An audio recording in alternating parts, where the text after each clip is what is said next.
we're going to show you how to replace the filters on a Model Y Juniper. So on the 2026 Model Y Juniper, I'm not really sure if this has the same issues as the Model 3 and the Model Y. So if you look at the forums, on the Model 3 especially, there was a little bit of an issue. They call it a dirty sock issue. And what it is there's some moisture that gets left behind in the airway, right? Which actually ends up making the evaporator smell a little funky, like the dirty sock smell. And typically it happens a lot more frequently in humid places like Florida or Texas and so on. So one of the things that you have to do, and this is very important, it's not about changing the filters. That's not actually going to fix the issue. What you want to do is you want to use something like an evaporator cleaner. And this is actually what was recommended by Tesla service. I'm not really sure if this is still what they use, but at that time, that's what they were. So we sourced these, and then basically this flushes out the evaporator, which is pretty much like coils, or not coils, like this metal grate almost looking thing. And that basically cleans it out and makes sure that it doesn't, smell. And that actually fixes the issue.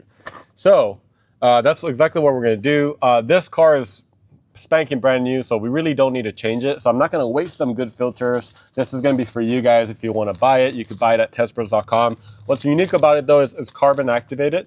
It doesn't affect airflow that much, and it gives you a little bit more HEPA grade quality, although you do have HEPA in the front. So we're going to do another video on that one. But this is to do cabin air filters, which is going to be right here on the side.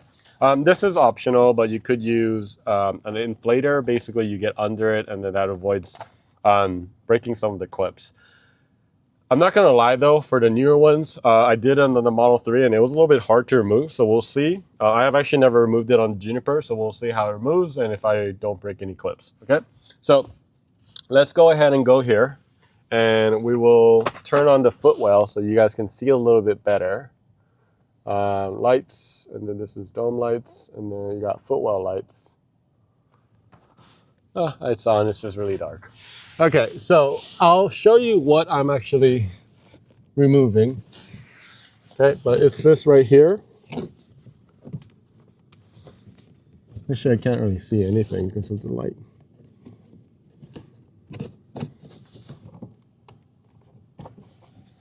I might need a flashlight. So I got my phone real quick. Let me just walk through what this looks like. From my understanding, actually, we might not even have to remove all this, or it just kind of comes out.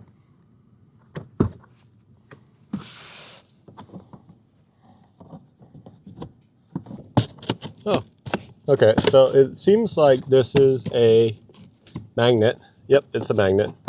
So the newer ones are coming out with a little bit more of a magnetized instead of having clips, which I like a lot. Oh, and also tip, this is dumb, I forgot to do this. Remove, oh, I definitely should have vacuumed that. But remove your floor mat if you do have a floor mat. Okay, so I'm just gonna go ahead and try. So typically on the older models, what I always do is I start from this corner. Typically there's a loose end. Oh, that sounds good. Okay, and I'm loosening that up. And then once I get a grip, try to go straight back out. Okay, and then once you get a grip, you can kind of put your hand right there and then start pulling it backwards. Okay, and there you go. My clips are intact. I'm good. I'll show you how the clips kind of look like. For some areas, you know what, I actually may have broken that, but it's okay.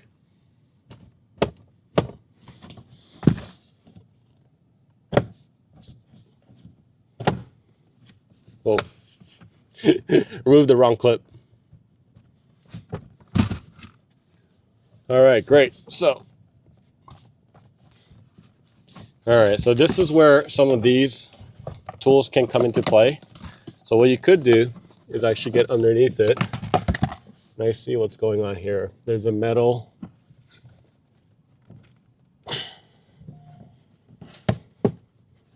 I do wish they made it a little bit easier to remove some of these. Okay, so I got that. You can see I got most of it out within a few seconds. There we go. All right, and then there's one right here. There's another one right in there. And I want to remove all of this. I guess technically you don't have to remove all of it, but this is kind of what I mean. The clip didn't break. No, actually, no, it looks like it did. So what it is it's this thing right here. And I'll show you how this works. Basically, it has a teeth, and I have some extras, so that's good.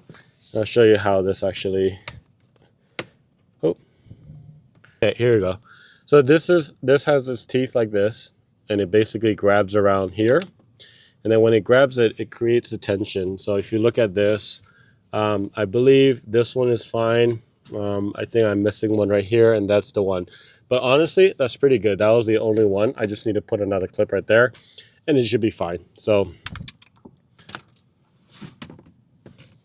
I dropped that, but it's okay. There's a cavity right here.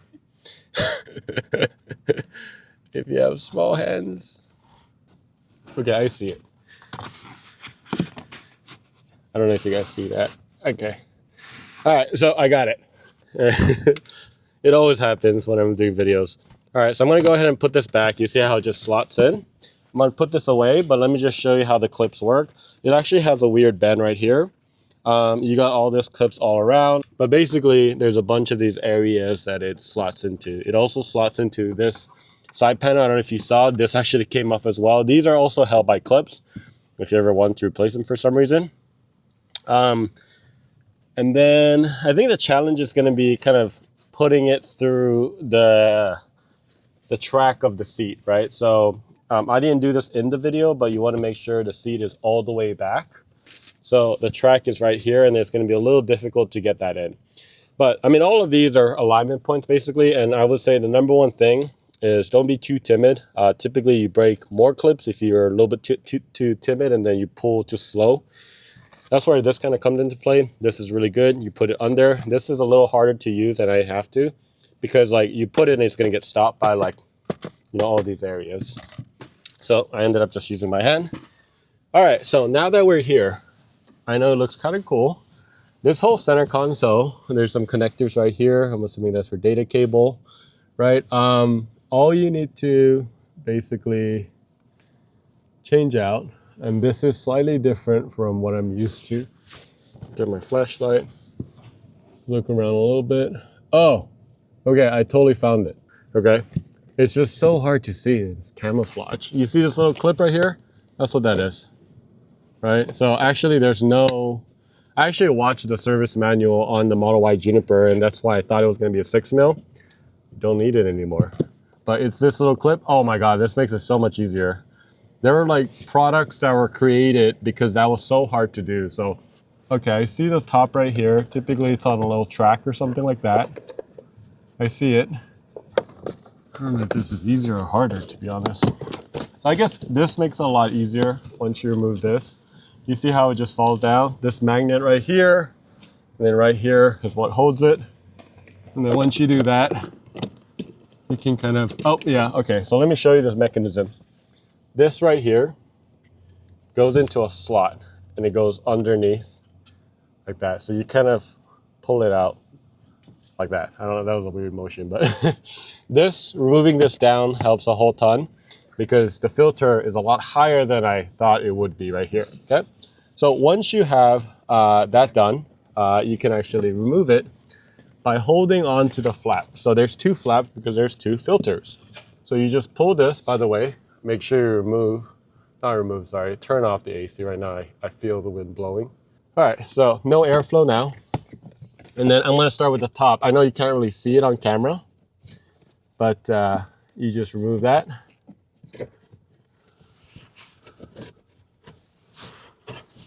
It really is higher up because it like touches the computer. If you're wondering, this is the actual computer that makes your car go.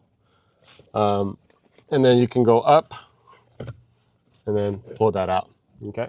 So I'm gonna actually pull it out, and typically this is a OEM. So I'll show you how an OEM looks like, and I'll show you ours. Just be careful around those cables. This little flap right here, always go top, okay? So I'm just gonna put in the right orientation. This is a difference. So this is the OEM. It's a standard filter, just like your house. And then this is ours. It's very, very similar with a carbon activator right here with the charcoal, right? So that's really the big difference. But same thing, it also has a tab right here. It's a black tab. And then you go this way, and then you should be good to go. And then this should always be on top. So once you are done with that aspect of it, this is the evaporator cleaner. And like I said, I'm not gonna waste some good product because car smells fine. It smells still like a new car. This is what it looks like. You get this little can right here. This is some really good stuff. But basically you get a hose, open it up, and then connect this, and then you now can siphon all this chemical, use a whole thing. And basically, let me see if I could get some viewer. I'm gonna grab the camera from you, and then I'm gonna just show them if I can. Let me just see if I can actually show them what I'm looking at. So when you go inside, you see this cavity right here, all the way inside. Hopefully it's hard. But inside there, the evaporator cleaner lives. And what you're trying to do is getting all in there. So you basically go in and out like this, and then spread this, evaporator cleaner all around. It basically cleans it and flushes it out, and underneath your car, it's gonna leak. So I prefer to do this outside, just if you don't want this on your garage, right? It's not like crazy. It is flammable, right? So it is a chemical. So do it outside. If you're really conscious about it, maybe put something underneath. It's typically right down the center. And then you clean it, and then you let it run. Close it, you let it run for about 15 minutes, and then you put the filter back. Once you're done, you have a clean and good smelling car. You basically make sure the flap is at the top, and then slide it in. It's a little bit harder said than done, especially when I'm trying not to block anything, but you have that benefit where you're not shooting a video like I am. And then this one will drop. That first one is gonna drop down, boom, like that. And then you also want this flap, right, coming out, and then same thing on the second one. But you just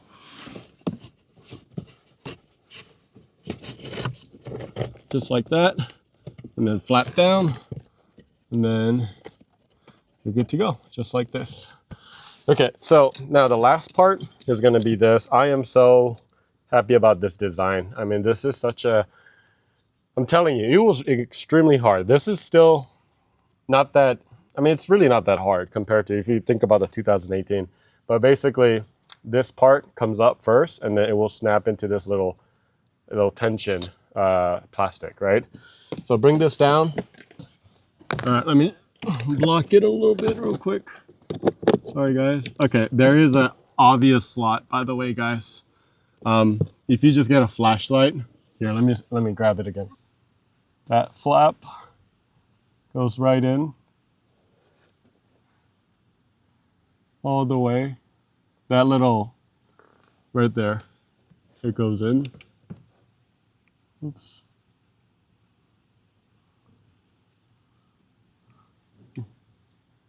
There you go. Hopefully you guys could have seen that. If you don't, we'll try to do better next time. All right, so once that's done, you can push this in. You hear a snap, you hear that right there. So now, the next part is basically putting the panel back. So I have the panel right here behind me. You do have to finesse this a little bit. So here's how I would do it. This is gonna be the hardest part right here. So I'm gonna start with the hardest part, right? It's gonna go underneath, right there. Once you get this lined up, you can go ahead and push that in, and then bring this in, and then try your best to map it out. There you go. Boom. And then the rest should line up.